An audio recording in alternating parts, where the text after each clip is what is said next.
पिछले गुरुवार हमने भगवत गीता अध्याय 15 पुरुषोत्तम योग के श्लोक 11 से 20 का अध्ययन किया।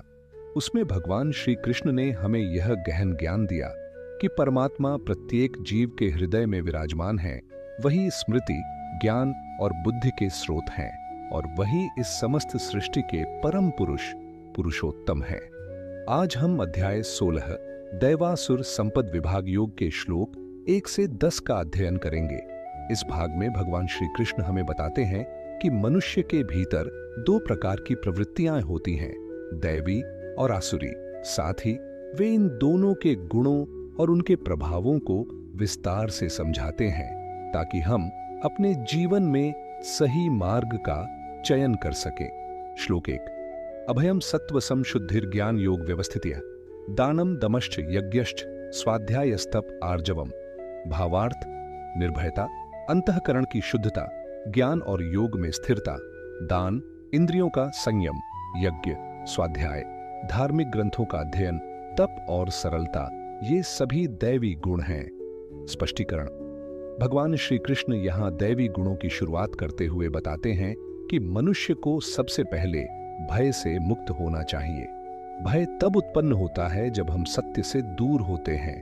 सत्व संशुद्धि का अर्थ है मन और बुद्धि की पवित्रता। ज्ञान योग में स्थिरता हमें जीवन के उद्देश्य को समझने में मदद करती है। दान और यज्ञ समाज के प्रति कर्तव्य का भाव सिखाते हैं। स्वाध्याय और तप आत्मविकास के साधन हैं। यह श्लोक हमें सिखाता है कि एक श्रेष्ठ जीवन के लिए केवल ज्ञान ही नहीं बल्कि आचरण की पवित्रता भी आवश्यक है। श्लोक 2। अहिंसा सत्यमक्रोधस्त्यागः शांतिरपैशुनम दया भूतेष्वलोलुप्त्वम मार्दवम ह्रीरचापलम। भावार्थ: अहिंसा, सत्य बोलना, क्रोध न करना, त्याग, शांति, निंदा न करना, सभी प्राणियों पर दया, लोभ से रहित होना, कोमलता, लज्जा और चंचलता का अभाव, ये सभी दैवी गुण हैं। स्पष्टीकरण: इस श्लोक में भगवान श्री कृष्ण हमारे व्यवहार और संबंधों को शुद्ध करने वाले गुणों का वर्णन करते हैं। अहिंसा केवल शारीरिक हिंसा से बचना नहीं बल्कि विचारों में भी करुणा रखना है। सत्य और अक्रोध हमारे व्यक्तित्व को स्थिर और विश्वसनीय बनाते हैं। अपैशुनम, निंदा न करना, आज के समय में अत्यंत महत्वपूर्ण है क्योंकि नकारात्मकता तेजी से फैलती है। दया और अलोलुपता हमें संतोष और करुणा का अनुभव कराते हैं। यह श्लोक हमें बताता है कि सच्ची महानता हमारे व्यवहार और दूसरों के प्रति दृष्टिकोण में छिपी होती है। श्लोक 3। तेजः क्षमा धृतिः शौचमद्रोहो नातिमानिता भवन्ति संपदम दैवीं भिजातस्य भारत। भावार्थ: तेज, आत्मिक शक्ति, क्षमा, धैर्य, शुद्धता, द्वेष का अभाव और अहंकार का न होना, ये सभी दैवी गुण हैं। हे अर्जुन। स्पष्टीकरण: यहां भगवान श्री कृष्ण बताते हैं कि दैवी गुण केवल बाहरी आचरण नहीं बल्कि आंतरिक शक्ति का भी प्रतीक है। तेज का अर्थ है आत्मबल और सकारात्मक ऊर्जा। क्षमा सबसे बड़ा गुण है जो मन को शांति देता है। धृति, धैर्य, कठिन परिस्थितियों में स्थिर रहने की शक्ति देता है। अद्रोह और विनम्रता हमें दूसरों के साथ संतुलित संबंध बनाने में मदद करते हैं। इस श्लोक का सार यह है कि सच्चा बल बाहरी नहीं बल्कि आंतरिक गुणों में होता है। श्लोक 4। दंभो दर्पोभिमानश्च क्रोधः पारुष्यमेव च अज्ञानम चाभिजातस्य पार्थ संपदमासुरीम। भावार्थ: दंभ, पाखंड, घमंड, अभिमान, क्रोध, कठोर वाणी और अज्ञान, ये सभी आसुरी गुण हैं। स्पष्टीकरण: इस श्लोक में भगवान श्री कृष्ण आसुरी स्वभाव के गुणों को स्पष्ट करते हैं। दंभ और दर्प व्यक्ति को वास्तविकता से दूर कर देते हैं। अभिमान और क्रोध संबंधों को नष्ट कर देते हैं। कठोर वाणी, पारुष्य, दूसरों के हृदय को आहत करती है। अज्ञान इन सभी दोषों की जड़ है। यह श्लोक हमें चेतावनी देता है कि यदि हम इन गुणों को नहीं छोड़ते तो हमारा जीवन दुख और अशांति से भर सकता है। श्लोक 5। दैवी संपद विमोक्षाय निबंधायासुरीमता मां शुचः संपदम दैवीं भिजातोसि पांडव। भावार्थ: दैवी गुण मुक्ति की ओर ले जाते हैं जबकि आसुरी गुण बंधन का कारण बनते हैं। हे अर्जुन, तुम दैवी गुणों से युक्त हो इसलिए शोक मत करो। स्पष्टीकरण: यह श्लोक इस पूरे विषय का सार प्रस्तुत करता है। दैवी गुण हमें आत्मज्ञान, शांति और मोक्ष की ओर ले जाते हैं। आसुरी गुण हमें मोह, अहंकार और दुख के बंधन में बांध देते हैं। भगवान श्री कृष्ण अर्जुन को आश्वस्त करते हैं कि वह दैवी मार्ग पर हैं। यह संदेश हम सभी के लिए है। यदि हम अपने अंदर दैवी गुणों को विकसित करें तो जीवन स्वतः ही शांति और सफलता की ओर अग्रसर होगा। श्लोक 6।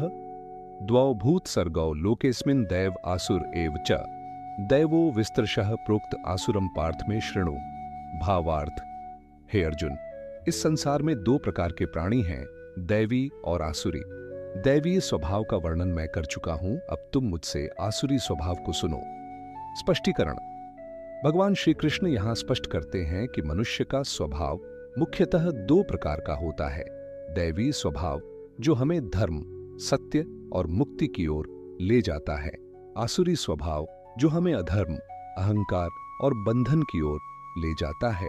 यह श्लोक हमें यह समझने के लिए प्रेरित करता है कि हमें अपने अंदर कौन से गुण विकसित करने हैं और किन से दूर रहना है। श्लोक 7। प्रवृत्तिं च निवृत्तिं च जना न विदुरासुराः न शौचम नापि चाचारो न सत्यम तेषु विद्यते। भावार्थ। आसुरी स्वभाव वाले लोग यह नहीं जानते कि क्या करना चाहिए और क्या नहीं। उनमें न शुद्धता होती है, न आचरण और न ही सत्य का पालन होता है। स्पष्टीकरण। इस श्लोक में भगवान श्री कृष्ण बताते हैं कि आसुरी प्रवृत्ति वाले व्यक्ति धर्म और अधर्म का भेद नहीं समझते। शुद्धता, शौच और सदाचार का अभाव होता है। सत्य उनके जीवन में स्थान नहीं रखता। जब व्यक्ति सही और गलत में अंतर करना ही भूल जाता है तो उसका जीवन भ्रम और अराजकता में फंस जाता है। श्लोक 8। असत्यम प्रतिष्ठम ते जगदाहुर्नीश्वरम अपरस्पर संभूतम किमन्यत काम है तुकम। भावार्थ। वे कहते हैं कि यह संसार असत्य है, इसका कोई आधार नहीं है और कोई ईश्वर नहीं है। यह केवल स्त्री पुरुष के संयोग से उत्पन्न हुआ है और काम ही इसका कारण है। स्पष्टीकरण। आसुरी प्रवृत्ति वाले लोग संसार को केवल भौतिक दृष्टि से देखते हैं। वे ईश्वर के अस्तित्व को नकारते हैं, जीवन को केवल भोग और इच्छाओं का परिणाम मानते हैं। उनके लिए कोई उच्च उद्देश्य या आध्यात्मिक सत्य नहीं होता। यह दृष्टिकोण मनुष्य को केवल इंद्रिय सुखों तक सीमित कर देता है और जीवन के गहरे अर्थ से दूर कर देता है। श्लोक 9। एताम दृष्टिमवष्टभ्य नष्टात्मानो अल्पबुद्धयः प्रभवन्त्युग्र कर्माणः क्षयाय जगतो हिताः। भावार्थ। ऐसी विचारधारा को अपनाकर ये अल्पबुद्धि और आत्मज्ञान से रहित लोग क्रूर कर्म करते हैं और संसार के विनाश का कारण बनते हैं। स्पष्टीकरण। जब व्यक्ति की सोच केवल भौतिकता तक सीमित हो जाती है, वह आत्मज्ञान से दूर हो जाता है, उसके कर्म उग्र और विनाशकारी बन जाते हैं। वह केवल अपने लाभ के लिए कार्य करता है, जिससे समाज को हानि पहुंचती है। यह श्लोक हमें बताता है कि गलत सोच केवल व्यक्ति को ही नहीं बल्कि पूरे समाज को प्रभावित करती है। श्लोक 10। काममाश्रित्य दुष्पूरम दंभमानम दान्विताः मोहात् गृहीत्वा सद्ग्रहान् प्रवर्तन्ते शुचिव्रताः। भावार्थ।